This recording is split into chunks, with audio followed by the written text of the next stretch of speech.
여러분 안녕하세요. 전우빈입니다. 옛말에 적을 알고 나를 알면 백전백승이라고 했었죠. 공무원 시험도 마찬가지입니다. 자, 어떻게 공무원 처음 시작하실 때는 어떤 준비부터 하셔야 되냐면 공무원 시험이 어떻게 기출되는지 바로 그 기출부터 파악하셔야 돼요. 그래서 제가 바로 그걸 준비해 왔습니다. 일단은 2016년 많은 공무원 시험이 있었는데요. 자, 그중에 국가직 7급 9급, 지방직 7급 9급, 서울시 7급 9급, 경찰 1차, 2차 그러니까 모든 시험을 총정리해 봤습니다. 그랬더니 총 383문제였어요. 자, 그 문제를 보면요. 일단은 여러분 어떻게 문제가 기출되는지 그것부터 파악하셔야 돼요. 일단은 선사시대가 7% 나왔습니다. 그 다음에 고대 사회가 16% 그리고 중세 즉 고려죠. 고려가 15%.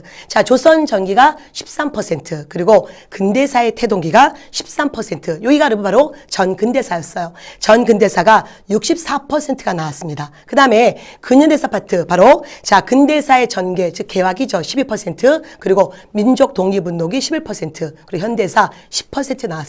약 33% 나왔습니다. 그 다음에 분류사 문제가 아주 조금 나왔는데요. 이것도 무시하면 안 돼요. 100점을 위해서는 3% 나왔습니다. 결국은 거의 여러분 공무원 시험은 한 65%에서 70%가 전근대사고요. 근현대사는 한 35%에서 30%가 근현대사라는 거 먼저 생각하셔야 됩니다. 두 번째는 중요한 게 뭐냐면 이게 다시 단원별로 어떻게 나왔는지가 중요해요. 즉 정치, 경제, 사회, 문화 파악하셔야 되는데 여러분 짜잔 보십시오. 정치사가 이렇게 중요해요.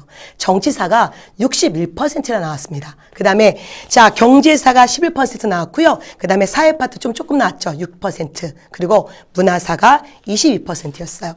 여러분이 처음 공부 시작하실 때 항상 정치사의 뼈대를 잡으셔야 돼요. 우리가 숲을 보고 나무 보자 이런 얘기 하잖아요. 또는 뼈대를 먼저 살리고 살을 붙여야 된다. 그랬을 때 그 숲과 뼈대가 뭐냐면 정치사입니다. 그래서 정치사의 어떤 지배자의 성향 또는 집권 세력의 성향부터 파악하시고요. 거기에 두 번째는 문화사를 볼 줄 알아야 된다는 거죠. 경제나 사회는 그 다음에 보시면 돼요. 그래서 여러분 처음 공부하시는 분들은 먼저 정치사부터 봐야 된다는 얘기 강조하고 싶네요. 그러면 여기까지 우리가 이제 2016년 기출문제 파악을 했다면 이제 어떻게 공부해야 될지 그 분석법, 고득점 방법 4가지를 여러분한테 설명드리려고 해요. 첫 번째 뭘까요? 나오는 부분만 요령껏 하면 안 될까요, 스님? 근현대사보다 전근대사 이렇게 70% 나오는데 여기부터 할래요. 노죠. 우리는 한국사는 만점을 받으셔야 됩니다. 특히 9급에서는 원점수 과목과 필수 우리가 소위 조정 점수가 있어요. 국어, 영어, 국사는 원점수. 바로 여러 회 받으신 점수 그대로 가기 때문에 국사는 꼭 고득점을 받으셔야 됩니다. 그러기 위해서는 요령을 피우시면 안 된다는 거. 늘 가장 기본이 중요하다는 거 강조하고 싶네요. 선사부터 현대사까지. 어느 시대도 예의는 없다. 꼭 기억하셔야 됩니다. 두 번째가 있어요.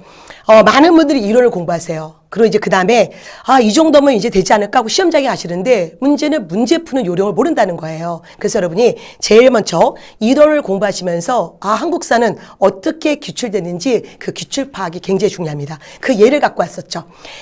일단은 2009년부터 2010년까지 모든 시험에 영조와 정조가 어떻게 나왔는지 한번 예를 들어 볼게요. 영조, 정조 대항은 여러분 잘 쉽게 아시잖아요.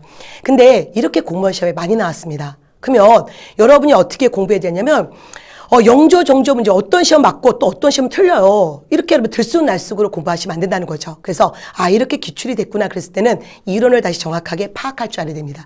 영조 대항의 정치사, 그 다음에 어떻게 경제, 어떤 균형법이라든가 그런 제도사 확실하게 파악하시고요. 또 하나 문화적으로도 탕평책을 폈던 임금이에요. 그래서 문화적으로 어떤 업적이 있었는지. 그러면 또 영조 물어볼 때 정조를 물어봐요. 그럼 정조도 마찬가지 그렇게 보셔야 됩니다.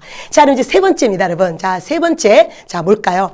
우리가 고득점을 위한 세 번째 방법을 본다면, 세 번째가 안 넘어와서 제가요. 예. 지금 정치사와 문화사의 접목이 정말 중요하다는 거 꼭 기억하셔야 됩니다. 여러분, 정치사 공부하시고요. 마지막 고득점은 문화사예요. 그래서 문화사 조금 벅차더라도 놓치시면 안 돼요. 그리고 여러분 굉장히 재밌습니다. 그래서 문화적인 접근 꼭 하셔야 돼요. 네 번째입니다. 여러분 항상 공부는 시대사에서 출발하셔야 돼요. 그래서 정치, 경제, 사회, 문화 정확히 한 시대를 본다면 마지막 통합 문제 그게 아까 조금 나왔지만 그게 우리에게 만점의 중요한 키워드가 될 겁니다. 그래서 분류사예요 이게. 그래서 한 사회 정치부터 삼국시대부터 조선 후기까지 정치적 변화 또는 토지제도의 변화 이런 거 너무너무 중요해요.